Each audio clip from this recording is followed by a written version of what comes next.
Hello, hello, and welcome to ohmTown Daily, Season 3, Episode 28 for January 28th, 2024.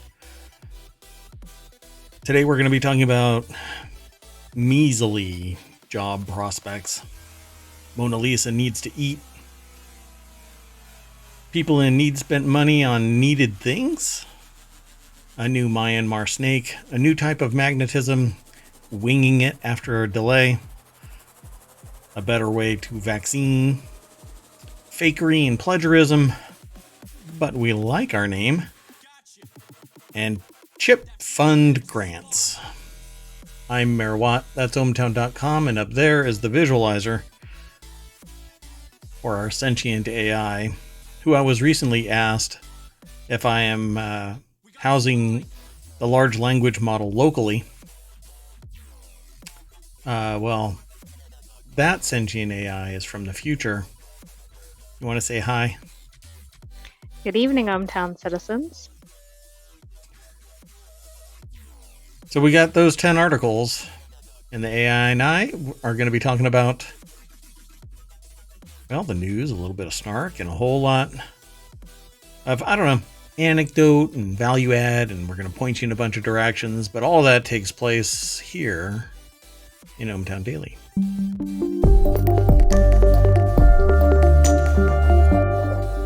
All right. This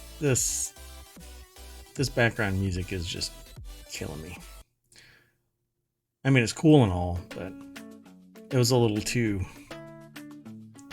wild. Boisterous. Boisterous, yeah. You can barely hear it over on the stream, but we hear it just fine.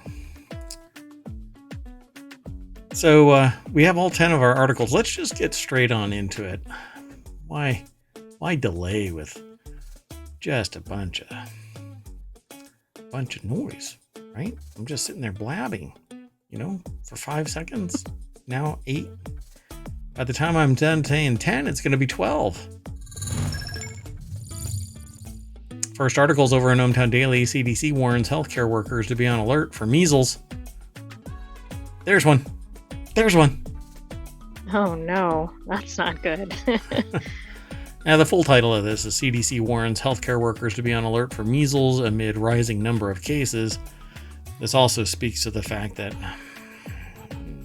vaccines, right? There's vaccines for measles? Yeah, there are.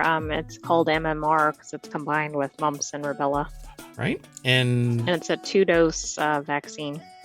And if it was an older version, was there some problem with it? There wasn't a problem, but it wasn't a 2-dose vaccine. So right. People aren't necessarily as protected if they were born before, I think, 1989. Gotcha.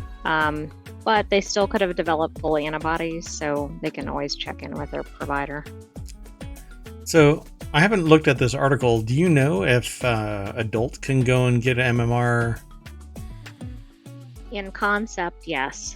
In fact, I was looking at something else. They can actually test you to see if you're not sure. They can test you to see if you developed, I think it's called titers, but basically the response to the vaccine. If you have, you don't need anything else.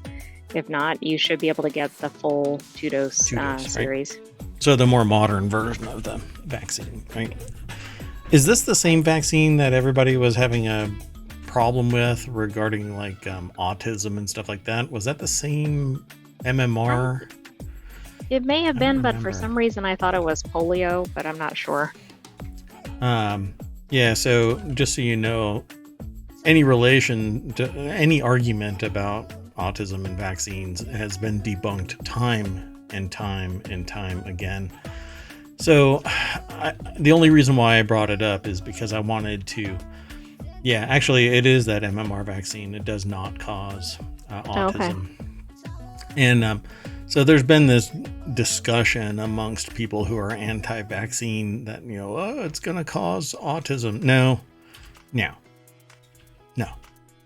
It has been demonstrably proven wrong.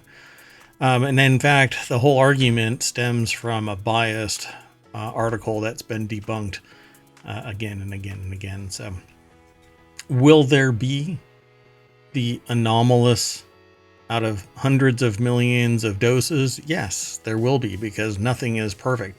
Does anybody want to be the victim, fall prey to that anomaly? No.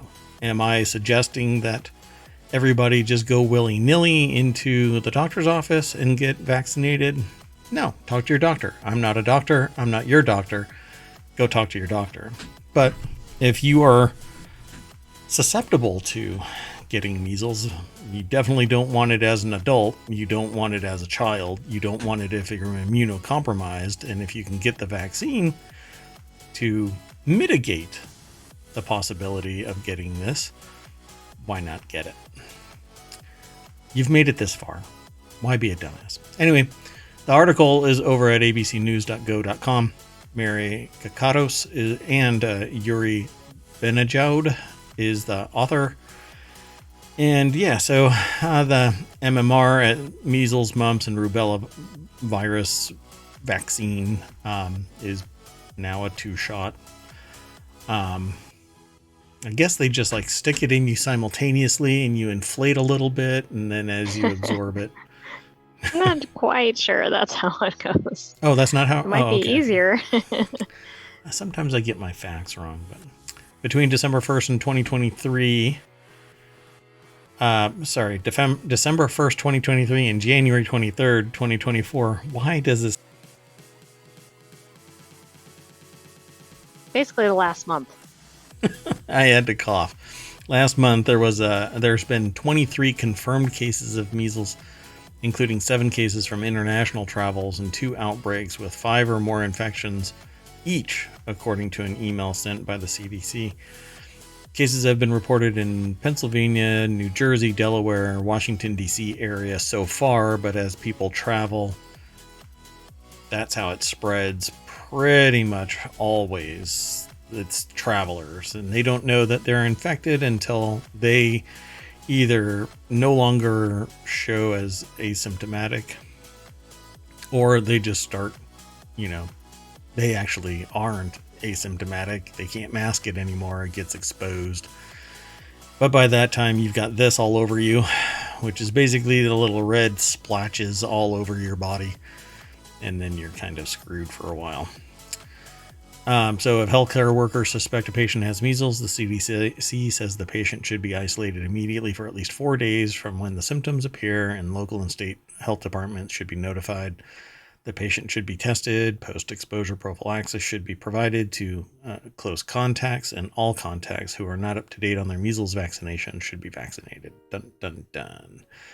Pretty damn easy. Look at what science can do. It can save your life, even when you're... Yeah, you know what? Everybody poo-poos attorneys. Everybody poo-poos law enforcement. Everybody poo-poos doctors until they need them. And then they're like, oh, where was... this. Exactly. It's interesting though with measles, because at least in the US it was basically eliminated, as it mentions here. And it's kind of coming back, but I think it's because of travel and unvaccinated people. Yeah, we blame you, unvaccinated and travelers that are unvaccinated, bringing this inbound. 2 doses are 97% effective. 1 dose, the older version of it, was 93% effective at preventing infection. And in 2000, I remember this, measles was declared eliminated from the US. Why? Vaccinations. In California, an unidentified person with measles who visited Disneyland caused an outbreak infecting 125 people between December 2014 and February 2015. That's a long visit to Disneyland. Now I know that was the time frame for the outbreak. That's funny. Yeah. And you can look at the genetics of it and go, yep, it's the same one. Yep, it's the same one. Pretty nasty. You don't want to be patient 0. And you don't want to be the person that causes the outbreak, like the first person to pass it. Patient 0, and you don't want to be the person where the doctor walks in and goes, interesting. I haven't seen this in a long time. Let's keep going. Well, I learned about this in medical school because a case study or whatever. And points and puts on gloves. in a respirator. Nothing to worry about. Nothing to worry about. Doc, why are you in an entire bunny suit? Don't worry. Why are you putting me in a contamination chamber or whatever they're called? Nothing to worry about. You're fine. You're fine. This is okay. The next article is over in ohmTown Daily. Mona Lisa splattered in soup at the Louvre Museum in Paris. No, I'm sorry. I'm just being a goober. Anyway, by food protesters. And I heard that they were yelling, Mona Lisa looks too thin, and threw soup on them. Just kidding. They didn't. Just so you know, Mona Lisa is behind glass. You can't get even... You're not going to do anything short of... Well, I don't even think driving a truck over it's going to cause any damage because it's in bulletproof glass. Two food protesters... Let's not give any ideas. Yeah, they're not going to get into the Louvre with a truck. There were two food protesters that hurled soup at the world-famous Mona Lisa in the Paris Louvre Museum. The priceless artwork is protected behind a glass panel. It's a little more robust than that. Museum authorities have reported no damage to date. It's surprisingly small. Thought it was bigger. By the way, I was thinking the Mona Lisa must be the most famous painting in the world, but I wasn't sure, so I just looked up a ranking, and it is. Well, look at you. So what's number 2? Put you on the spot. Sorry, give me just a moment here. Rebecca Roman. Girl with a pearl earring. Really? Oh, the book? Weird. Sorry. So the article's over at Business Insider, and Rebecca Roman is the author. And oh, look at these two. It looks like mom and daughter. That might be kind of rude. But it looks like mom and daughter. It actually does look like mom and daughter. Yeah. So, I mean, it's a bummer that there are people that are hungry, and I actually support food donations and other mechanisms to provide for food. I mean, we do have billionaires out there that could be doing more, but, you know, there's a lot of people that will charge in to defend them. You can't tell them what to do with their money. No, but society can say, I don't think billionaires need to exist, particularly multi-billionaires. Well, they earned it. Nah, well, you know, the plurality of people that made their enterprise a possibility. Yeah. And really, anyway, I don't want to get into it. The incident follows protests by French farmers demanding better pay and living conditions. Yeah, well, the era of cheap food is over, so farmers... I don't know where the money's going, but I guess it's not to you? Huh. I don't know. Well, and I guess it depends on the type of farming, and then maybe the country. Well, we know which country they're in here, but different countries provide subsidies sometimes to farmers. Yeah. Oh, but that's okay. But you can't give it to other people that are in need. Got it. So the priceless artwork is protected. Videos on social media show the activists wearing t-shirts with the words "food counterattack" written on them in French. So if it was food, they hurled soup, and they're protesting the food, right? What's the most important thing? They shouted art or right to a healthy and sustainable food, so they threw food on the art. This is the kind of protesting I don't really understand. Sure, it's symbolic of the cause, but right. Aren't they wasting the very food that they're concerned about? Hypocritical, you say? Maybe it was bad food. Our farming system is sick. Our farmers are dying at work. Yeah, society should really, say something about it. But I guess protesting art is going to change that. But it's about getting attention. Instead of a sound moral argument that can be heard from all sides as the righteous cause to fix, they do this. Some will go, here's some money. Is it going to change anything Absolutely not. Why? Because you have a massive economic system in play here. It's not going to move the needle at all. The 16th century Italian Renaissance painting, one of the world's most recognizable artworks, and according to the sentient AI who did a search real quick, I'm not sure where the result was, but they... I'll give the source. It was on timeout.com. Okay. One of the world's most recognizable works holds the Guinness World Record for the highest known painting insurance valuation in history at $100 million in 1962, equivalent to $1 billion in 2023. Yeah, it's been the target of protests before. I mean, we've talked about this from time to time. Somebody threw acid at it, and now it's behind bulletproof glass. This is pretty interesting that people are so set against this work of art.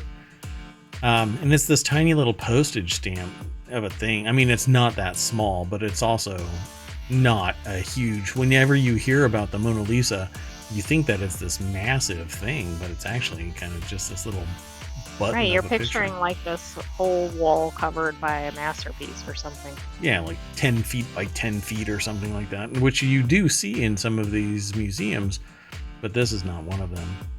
It's surprising, and it's kind of meh. I mean, I've seen it, but I'm not an artist or an art historian. I know how it was made. Like the people talk about the technique and stuff like that. And, I mean, it's persisted, but it's persisted because of, well, technology protecting it from deterioration. So I'm more in awe of the technology and our evolution as a society to rise above letting this piece of art disintegrate, and dedicating thousands of or hundreds of millions of dollars probably in the protection and maintenance and etc. over its lifetime. And insurance. It says Yeah. it's valued at about $1 billion in 2023. Yeah, I mean, and to that, I mean, you're paying a little bit of money to it, but people are hell-bent on destroying it for whatever reason. Oh, let's get some clout. If something happens to it, whoever does damage it is going to be going to jail for life. They'll never pay it back. Exactly. No, I know. I think it's an attention grab. Yeah, of course. Okay, let's keep going. The next article is over in ohmTown Daily. Austin experimented with giving 1,000 people a month, $1,000 a month. They spent the no strings attached cash mostly on housing, a study found. And look at that. It's only 6:21 Eastern time, and we've already hit no shit news.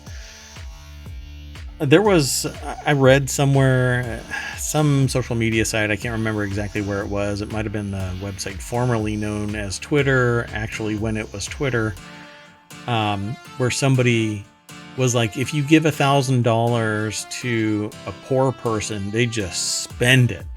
But if you give $1,000 to a rich person, they invest it and turn it into $100,000 in no time. And I'm sitting there going, are you really that sociopathic that you don't understand that people in need spend the money that they're given or earn so that they can continue to live, you dumbass? On basic needs, right? Yes. It's not Yeah. frivolous items. It might be like food or an apartment. And it stimulates the economy. It isn't there so that you can earn 12% interest on your investment, just so that you can stow it away in your bed or your pool, whatever Scrooge McDuck really stores all of his wealth in, or their wealth, or its wealth. The Guaranteed Basic Income Program in Austin gave 1,000 people gave people $1,000 a month for a year. Most of the participants spent the no strings attached cash on housing, a study of the program found. Participants who said that they could afford a balanced meal also increased by 17%. So this actually like pulled people out of food instability. One of Texas's largest cities reduced rates of housing insecurity and food insecurity, but some Texas lawmakers, i.e. the sociopaths, are not happy. Austin was one of the first cities in Texas to launch a taxpayer-funded basic income program when the Austin Guaranteed Income pilot kicked off in May 2022, and the program served 135 low-income families. You know, those people. Kenneth Nehmeyer put the article together over at Business Insider. I hope people understand that I'm kind of like a Colbert here when I say shit like that. Yeah, you're just trying to get a reaction. You're not actually thinking that way. Funding 85 families came from the city of Austin with philanthropic donations. Funded the other 50. Wow. That's amazing. How much of a tax write-off? Anyway, like a lot of people sit there and say, well, they're doing good. All right. That's great. The program was billed as a means to boost people out of poverty and help them afford housing. That is wonderful. That's what I really want, money to go to. We are a society. I would really like people to go back into education and get tooled up for a job that's meaningful to them and to the industries, whatever it might be. Give them the skills they need to traverse life. We know that if we trust people to make the right decisions for themselves and their families, it leads to better outcomes. The city says on its website, it leads to better jobs, increased savings, food security, housing security, pretty much what I just got done saying. And while the program ended in August 2023, a new study from the Urban Institute, a Washington, D.C. based think tank, found that the city's program did, in fact, help its participants pay for housing and food. My God, it's actual goals. Yeah. So they talk a little bit about the people who were involved in this. Let me throw this into the VOD real quick so that y'all can get it when you hang out and watch the VOD. Harris County, which includes Houston, earlier this month launched a guaranteed basic income program that gives low-income residents up to $500 a month, which in today's day and age is helpful, but it's really a drop in the bucket for this economy. And I'll put it in perspective, you have to be, well, it's starting to even out. Even the stores, raw materials are so expensive that you're going to end up paying the same amount as if you were to go, it would be healthier probably, but it would be the same amount as if you went to fast food, because the cost of goods in the store are starting to equate fast food. And then you have to spend the time and the energy opportunity cost and fuel for gas oven or electricity or whatever, cooking the food, and then you have to wash the dishes and your water bill goes up, and et cetera, et cetera, et cetera. I mean, yeah, it used to be cheaper to buy all the ingredients and make it yourself. I don't know that it is anymore. Yeah. So, I mean, it gets pretty pricey out there nowadays. So they talk about other efforts, like in Denver, a basic income program gives $1,000 up to $1,000 a month. Was recently extended after finding it also increased housing security among its participants. And that's the biggest problem right there.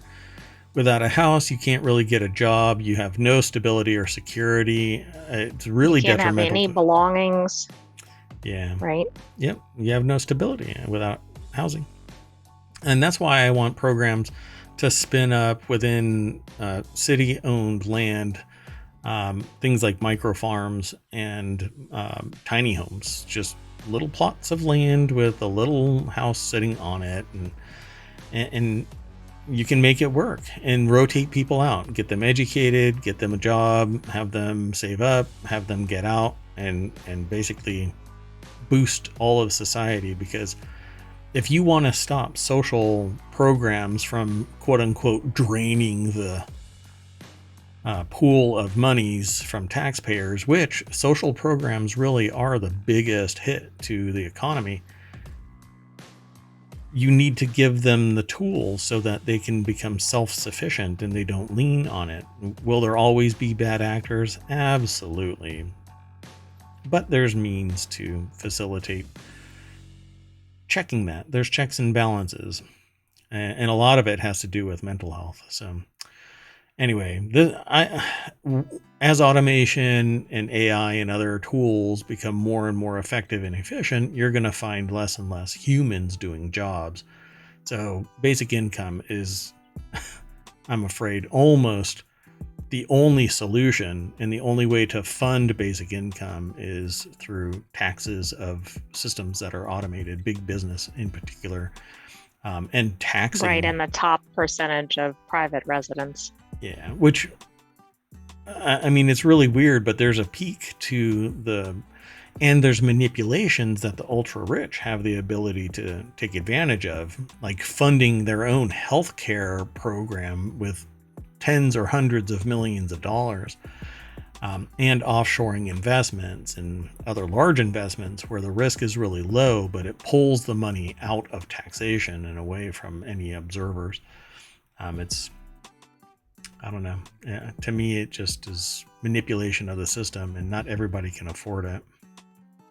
Absolutely. Hey, one of the things you mentioned was healthcare, and the article talks about this. Like, one of the biggest problems for people at low income is medical.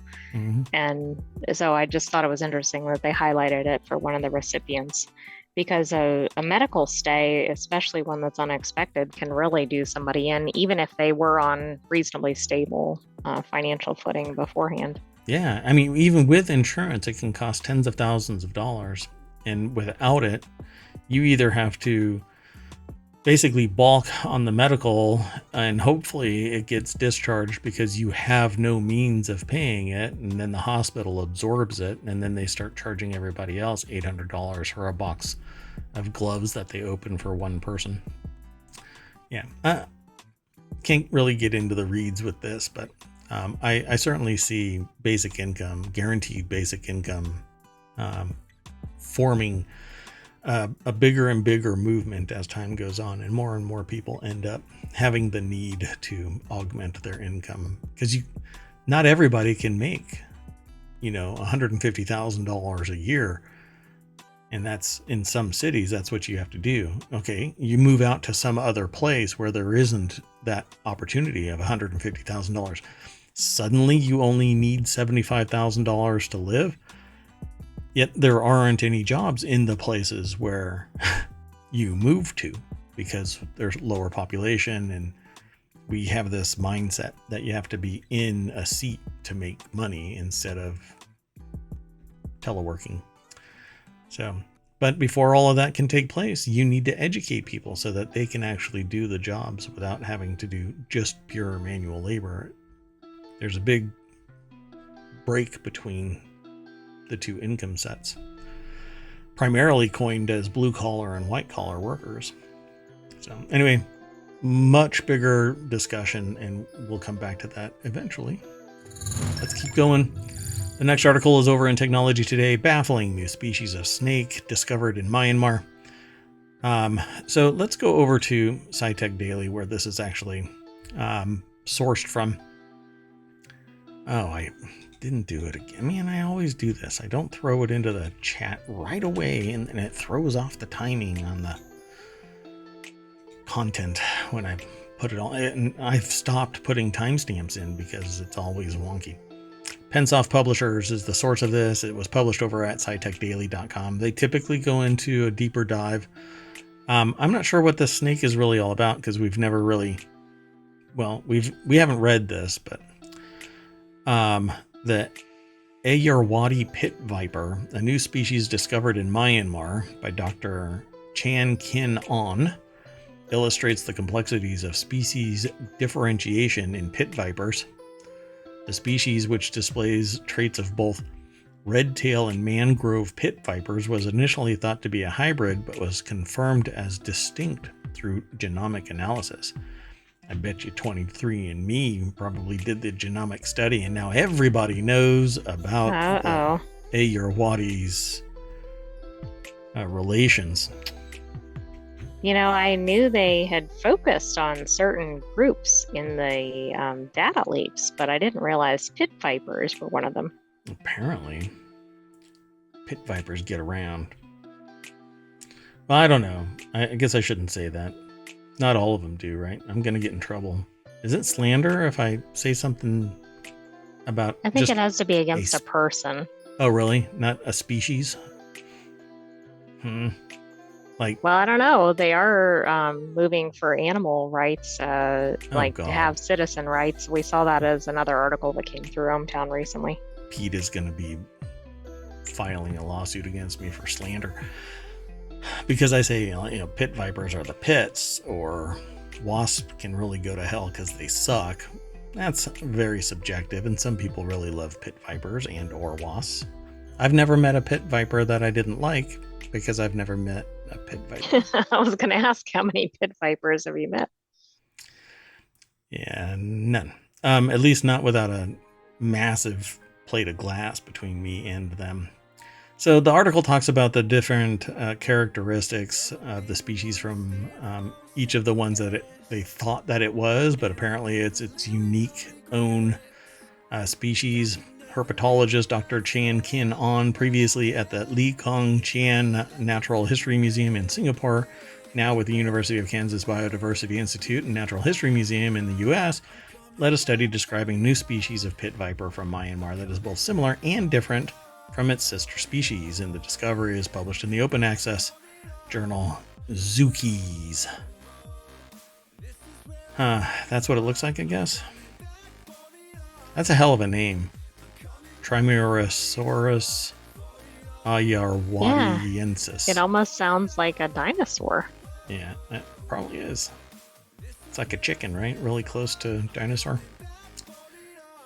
Let's see. Interestingly, in central Myanmar, sandwiched between the distribution of the red-tailed pit viper and mangrove pit viper, a unique population exists that is green with varying degrees of blotchiness, which appears to be a blend between the red-tailed pit viper and the mangrove pit viper, and now it's its own distinct species. You would think that it would be, just a blending of the two, so why is it unique? But I guess they've figured out the genetics are a unique line. Exactly. Now, I don't know about you, but if I see a pit viper, I'm not going to sit there right up next to it and look at it for a while and go, well, it's the mangrove pit viper or whatever.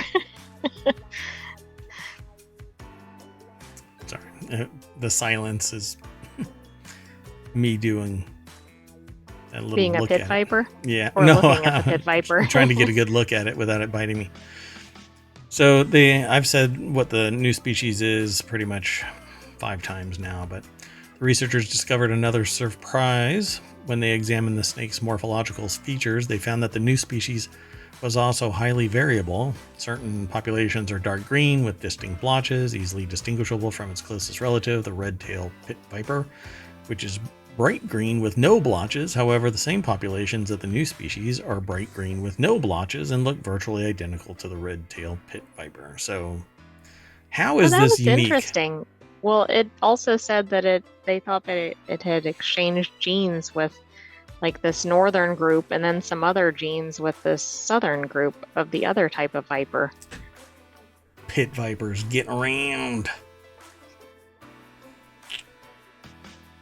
You know what? They're just not loyal. They're snakes. Come on. Snakes in the grass. Dirty, rotten snakes in the grass. Or trees. Or on a plane. No snakes on a plane. Hey, the next article is over in Reality Hacker. Scientists just discovered a new type of magnetism in an anatomically thin stack of semiconductors. A mechanism unseen in any natural substance causes electrons spin to align. This is pretty cool.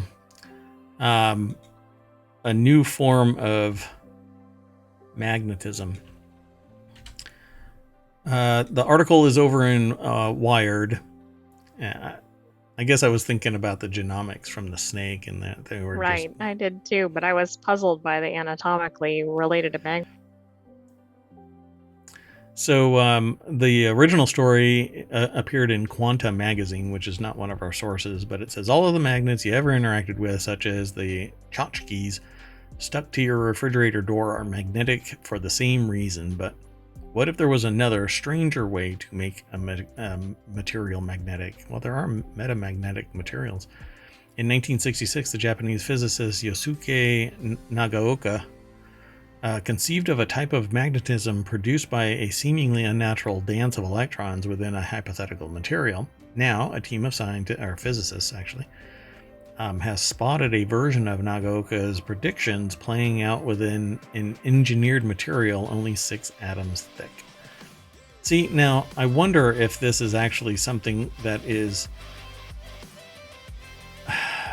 beyond the scope of that material, but let's see. I don't know. The discovery recently published in the journal Nature marks the latest advance in the 5-decade hunt for Nagaoka ferromagnetism, in which a material magnetizes as the electrons within it minimize their kinetic energy, in contrast to traditional magnets. Quote, "That's why I'm doing this kind of research. I get to learn things that we didn't know before, see things that we haven't seen before, and I hate to break it to anybody, that's what fundamental science is to begin with." Right, we shouldn't just be studying exactly what we know and where we know the outcome. Yeah, here's the 200th confirmation that water is wet. Anyway, that quote was not the quote about the water being wet, but the kind of research being done. Just a profound statement by Livio Chiocchiaro. I think that's how they pronounce the name, Chiocchiaro. I'm not sure.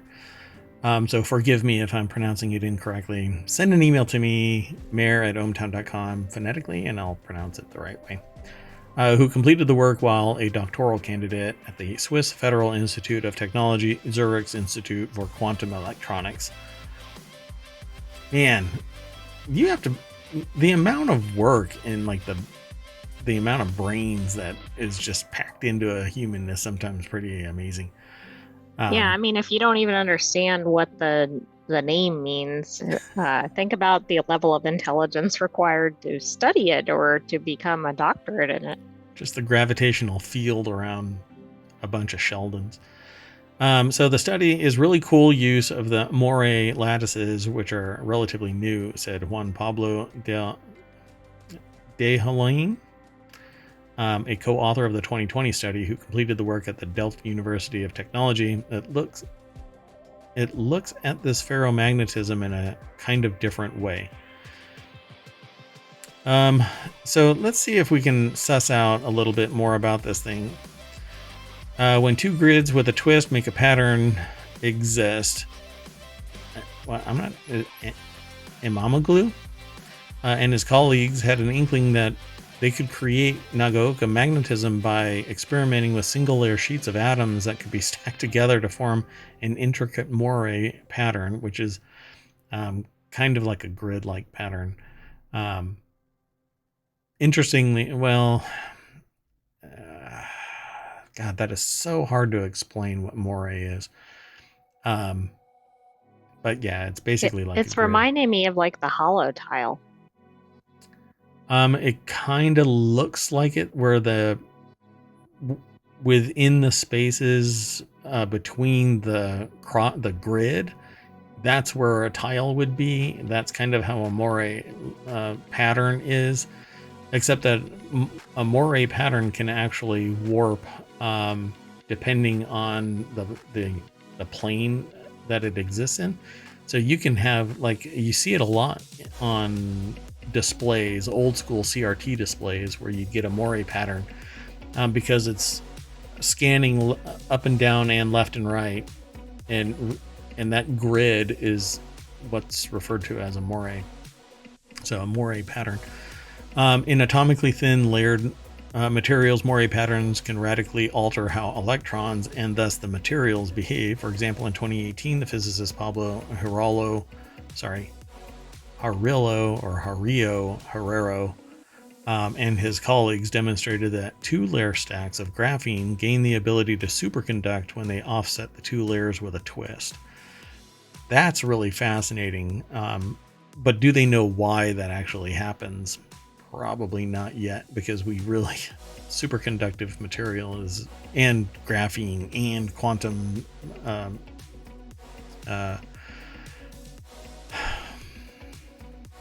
pretty much any of this quantum theory is just that. We're still trying to understand a lot of what it is. Moire materials provide us a playground for basically synthesizing and studying many states of electrons, Imamoglu said.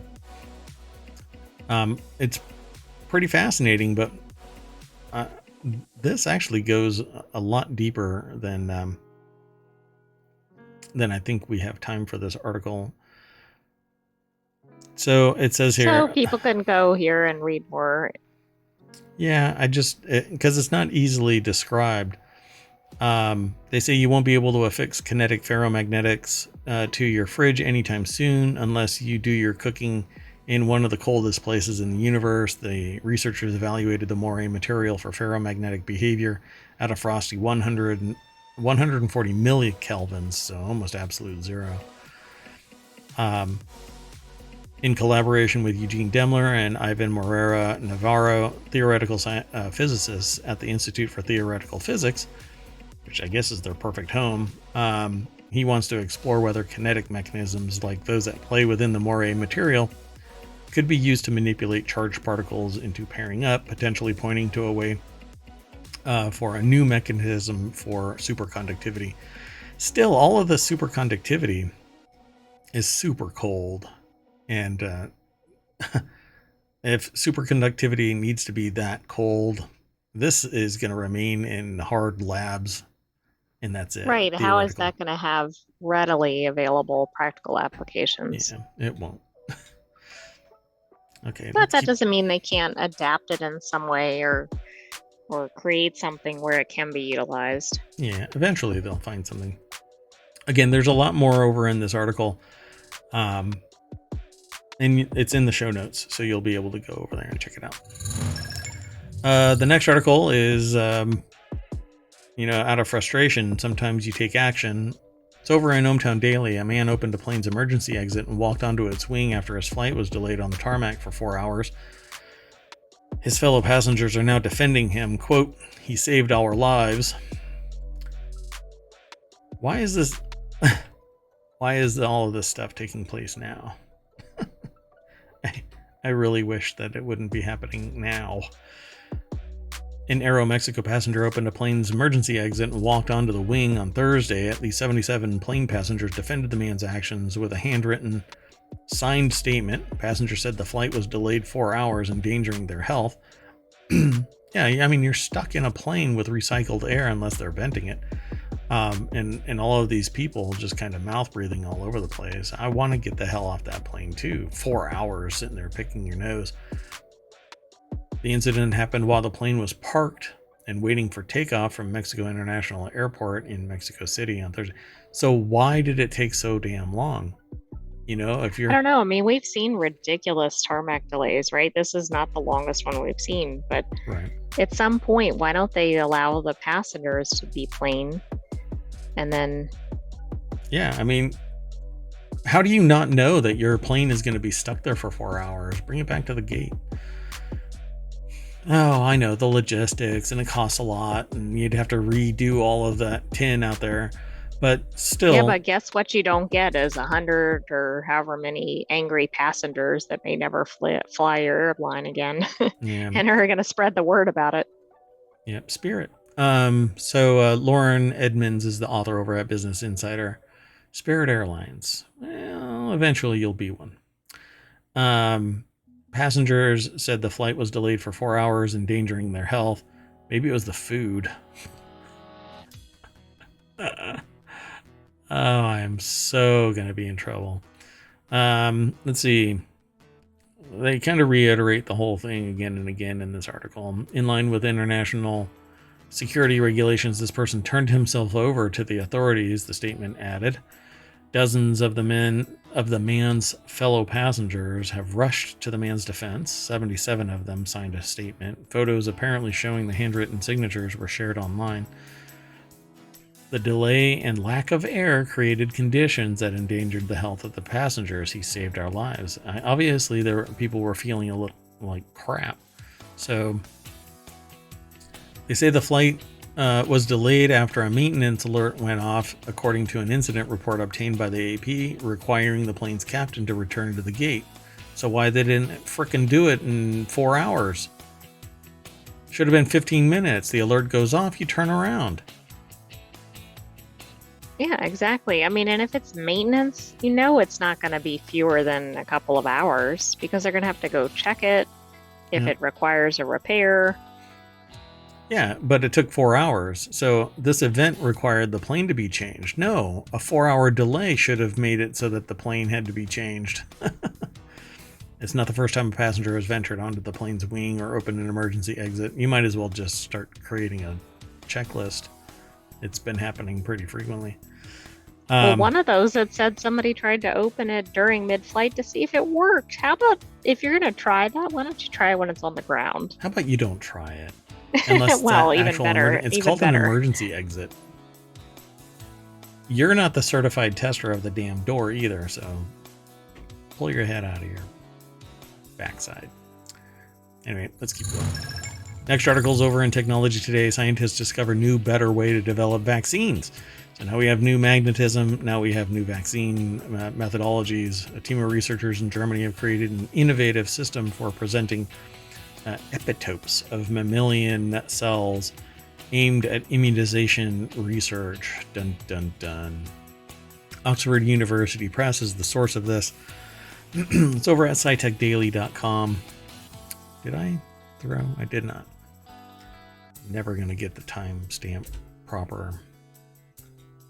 I literally gave up because we talk and then I post it and I just don't do it right when I start talking. Anyway, a team of researchers have created an innovative system for presenting epitopes in mammalian cells aimed at immunization.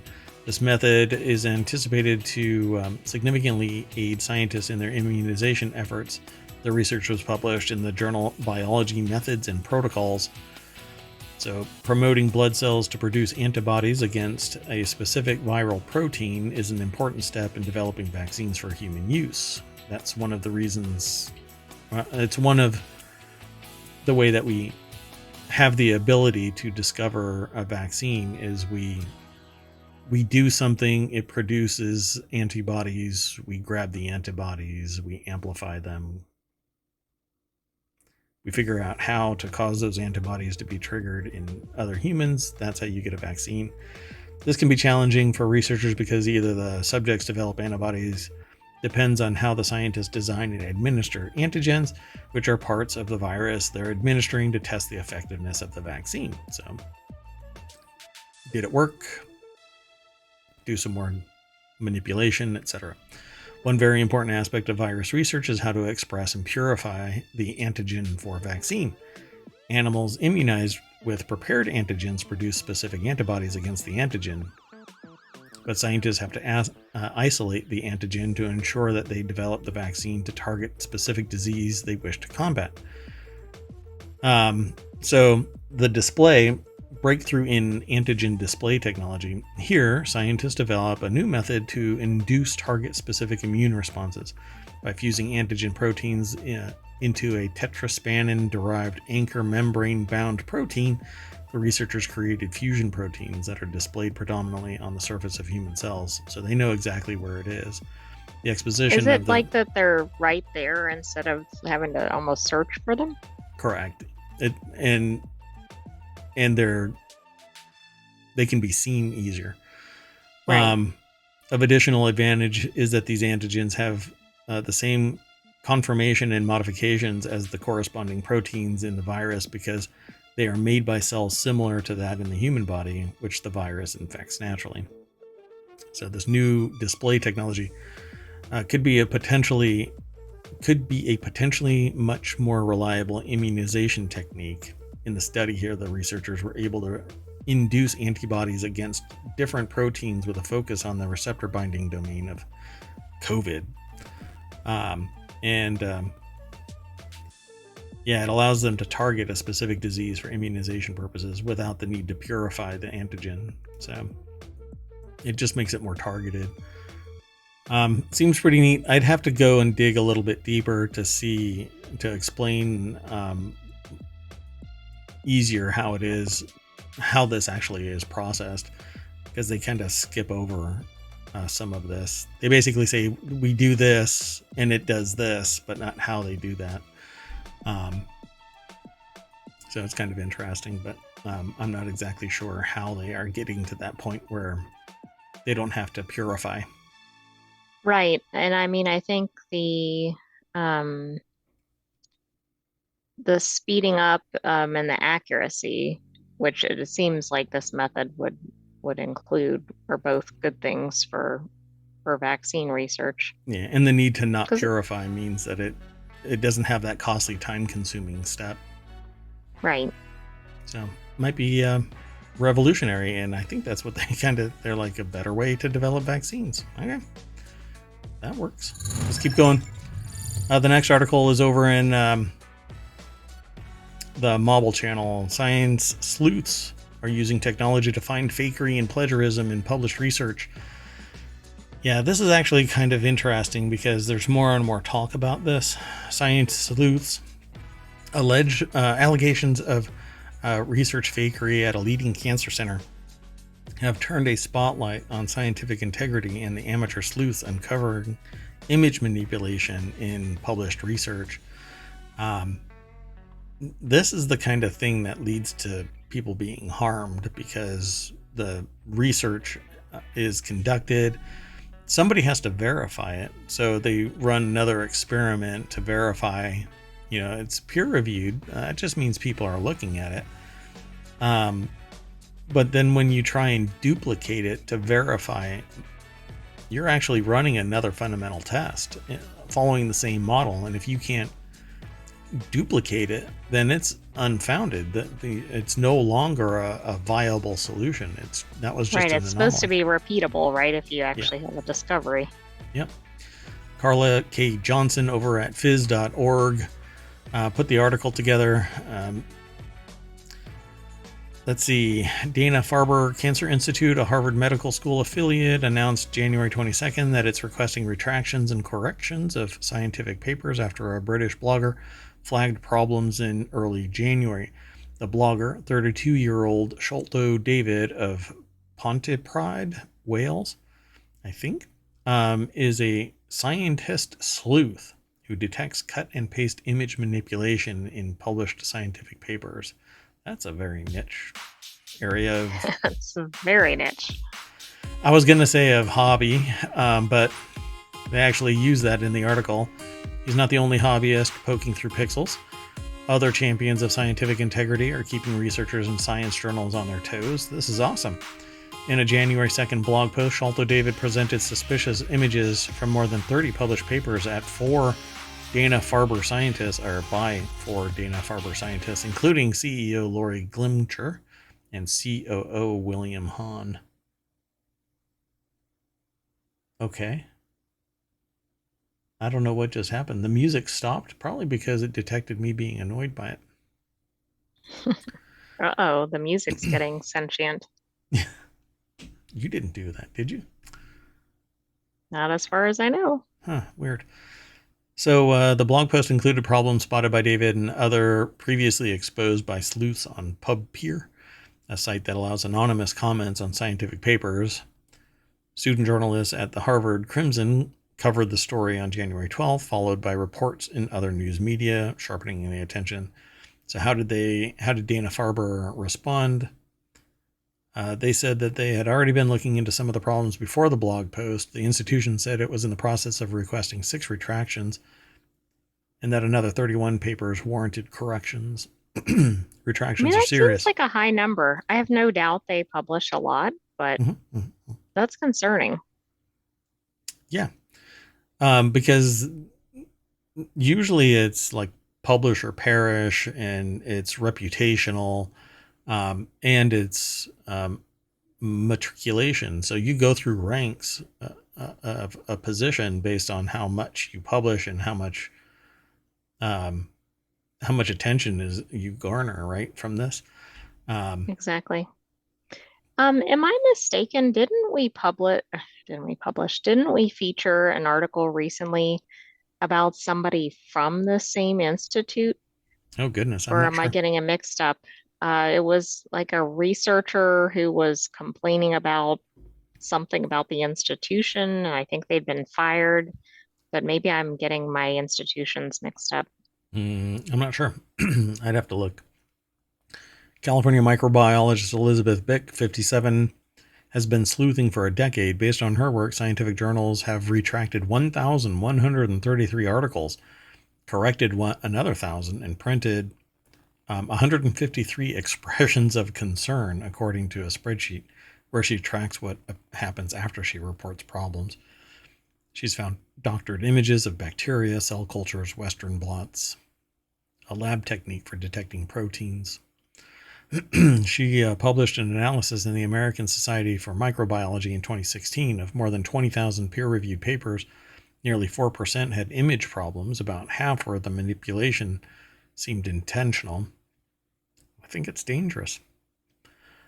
Big's work brings donations from Patreon subscribers of about $2,300 a month, and occasional honoraria from speaking engagements.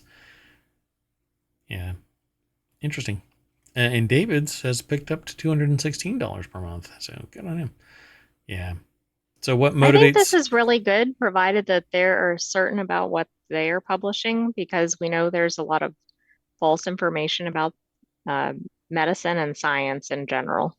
Yeah, and I don't think that these folks are the ones that are where there's bias. They're doing it Right, to right, increase the integrity of research. which is There are good. people that have bias, and when a scientist publishes something that comes across as having bias, other scientists really do lean into that, and so usually in the scientific community, it gets kind of shunned. But why are people taking this risk? So some images are obviously altered with sections duplicated, or rotated or flipped. Scientists building their careers or seeking tenure face pressure to get published, which is what I just got done talking about. Some may Hmm. intentionally falsify data, knowing that the process of peer review, when the journal sends a manuscript to experts for comments, is unlikely to catch fakery. I've talked to a few people that do peer review. I review journal articles that are post-published. So a peer review actually takes place before it gets published fully. Um, and the people that I've spoken to have a technique. And so if you are reading a bunch of these papers, um, you may blur through this really fast. You just skim it to see if there's any, you read the abstract, you read the conclusions, you go back and read interesting notes. It's my understanding is that people don't really read the experimental process. They just read the results and conclusions. Um, and so you don't necessarily even look at the pictures because you're looking at the data. But these folks are actually looking at the images, and therein lies a picture's worth 1,000 words. Um, and ta-da, obviously it is, um, again, demonstrable that people are manipulating these images. Okay, so let's keep on going. I think we need to put this one in the VOD. Sorry about that, folks. That one was late too. And let's go on to the next article. The next article is over in Hatch Ideas when Louis Vuitton tries to make you change your brand name. Experts say there's been a huge rise in people defending their trademark bids in recent years. This article is by Lawrence Colley and Sally Beadle over at BBC News, or BBC.com specifically. And here is Lawrence and Victoria Osborne that spent £15,000 on legal fees fighting a trademark dispute. I don't think that's the trademark dispute. I think that's their child. Bespoke. Oh, okay. Well, a small garden supply business called LV Bespoke recently won its fight to keep its name against the French luxury fashion house, Louis Vuitton. Are you telling me that because they have LV? Well, Bespoke actually exists as a separate business. I don't think it's the same thing. I'm waiting for them to get sued by them now. Interesting. Yeah, I don't know. So before COVID-19 pandemic, Victoria Osborne ran a holiday letting business, and her husband Lawrence worked in construction. So there's your L and V Bespoke, right? So Lawrence is the L, Victoria is the V, and Bespoke is whatever holiday letting business they had.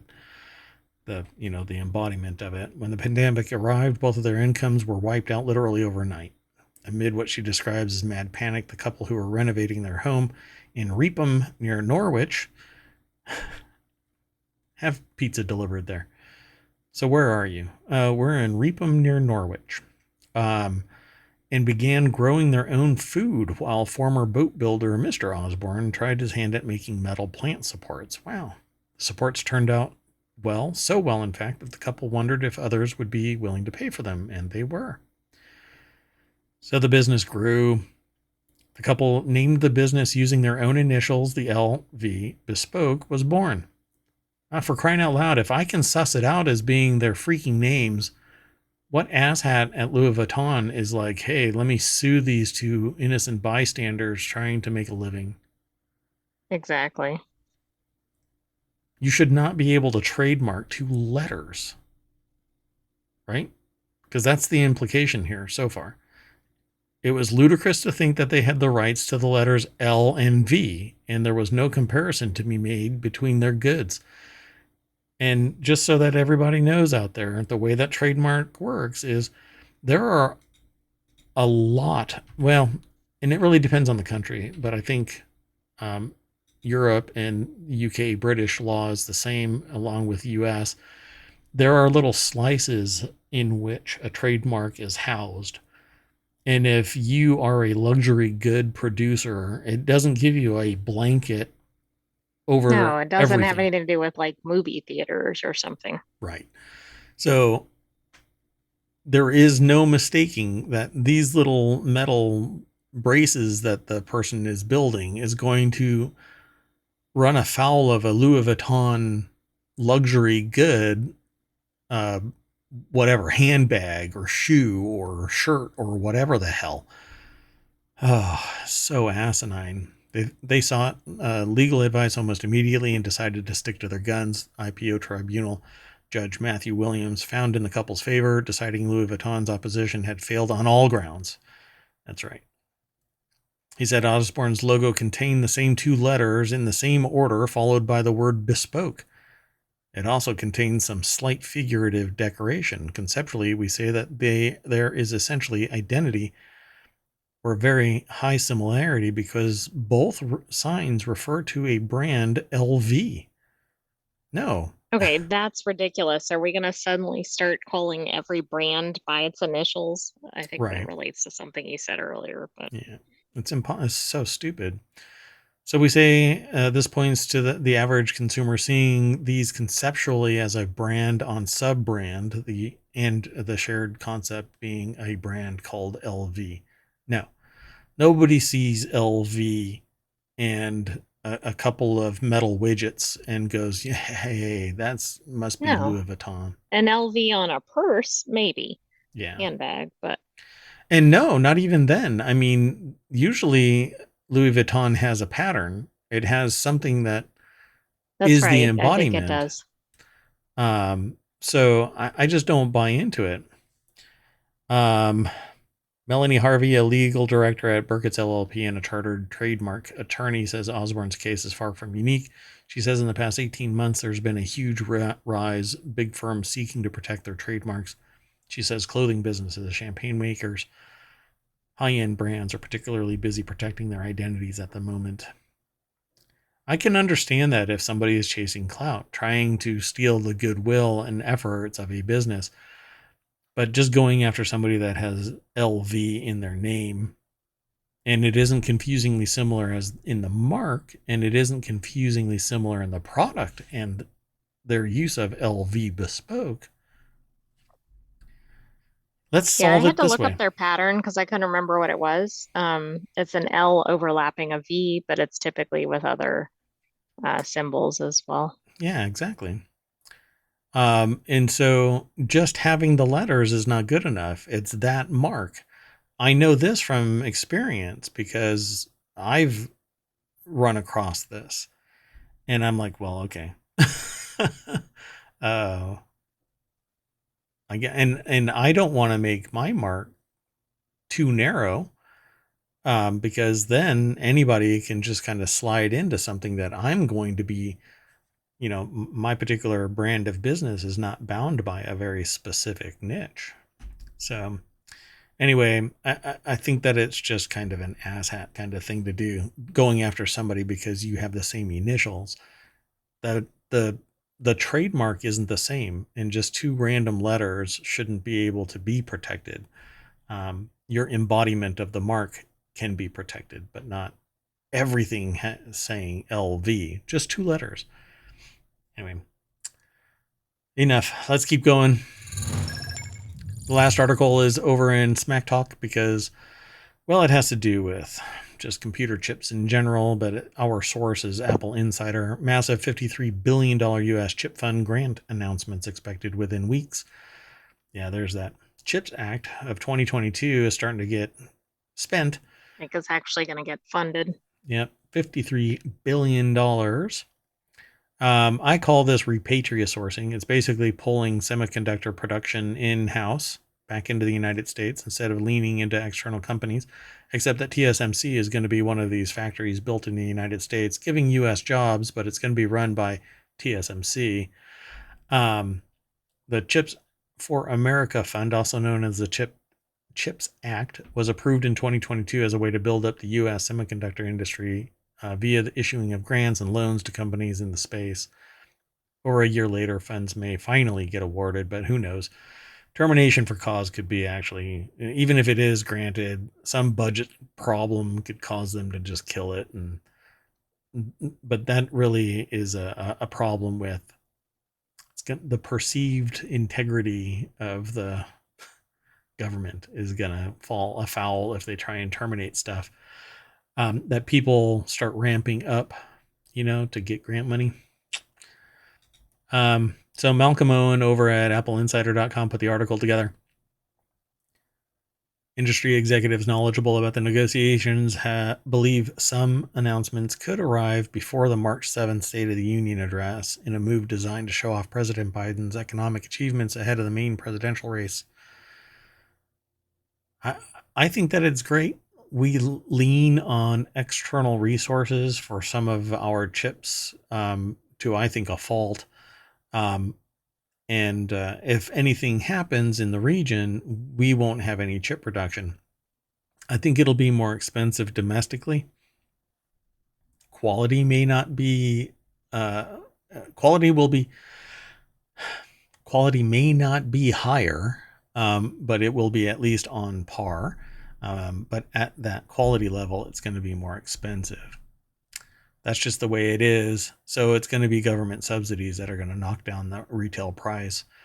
Of the $53 billion, $39 billion is set aside for manufacturing grants that cover up to 15% of the total cost of a project, up to $3 billion per fab. Loans, loan guarantees, and tax credits also form part of the funding package. Only 15% of the total cost of a project. Why would anybody do that when they have strategic advantage already? Does it matter? Right, and then they're going to be subject to certain conditions, and but it's interesting. It says they believe over 170 companies have applied. So yeah, I don't know. In this infusion That's of a lot of tax, companies, right? Like we don't know that many companies that are in the chip space. No. But if Apple can bring its stuff in house, who knows? Apple's products are pretty much certain aspects of it is a really just a basic cost nowadays, but it's a luxury product beyond maybe the basic iPhone and the basic iPad. Computers are $2,000, $2,500, $3,000 or more dollars. I think the average is like $3,500 for an Apple computer. Although, these little Mac Minis and stuff, this is actually a Mac Studio, but a Mac Mini is only like $500 right now. But it has zero upgradability. You're done. You just have to do external stuff. Anyway, there's all kinds of constraints. But bringing the chip manufacturing stuff in-house means that it's defensible from outside onslaughts. The only problem here is the reason why it's cheaper in other countries is because they don't have all of the environmental checks and balances that are taking place actively in the United States. And golly, can't imagine why we have all of these checks and balances for health and safety. Maybe it's because business abuses until they get caught, and they have children working in industrial workplaces on school nights or at all. I know, I'm In silly. meatpacking? I'm silly. And stamping doors for Hyundai. Maybe they don't do that anymore. Oh, well, they stopped getting caught so far. All right. Well, anyway, everybody pile back into the party bus. We're going to go back downtown and look to your left, look to your right, because there's all kinds of articles and whatever else here in ohmTown.com. Go and check it out. I really wonder why my music stopped, because I don't think I did anything. I mean, the pause button is still on pause. Like, yeah, it just failed to play. Weird, man. Let's try this again. Hey, AI, don't try to drag me back into the show. I don't know why we would want to do that. We're making this sausage live. Live. I'm doing it live. Anyway, we're done for ohmTown Daily, and in about 15-20 minutes we're gonna have, what show would it be called? That would be Continuity Report. And what do we talk about? Movies, TV, streaming. Hey, I guess it's a cool thing that we named it Continuity Report, because that's where you always find the continuity issues. So we'll see you in about 15 minutes or so, 15-20 minutes. Be sure to follow us here on Twitch and subscribe over on YouTube, and then download the podcast and leave a 5-star review. I'll quote you on the show. We have a Discord. We have a Patreon. I haven't rebranded the Patreon. It's still with the old orange letters, not the cool blue, because we like to chill here in ohmTown. The only one that gets a little uppity is Mayor Watt. So anyway, we're done. We'll see you in a little bit. I'm Mayor Watt. That's ohmTown.com. And up there is the visualizer for the sentient AI from the future. Good night, ohmTown citizens. We will see you tomorrow at 8 p.m. Eastern for the ohmTown Daily, but stay tuned shortly for Continuity Report tonight. Bye-bye.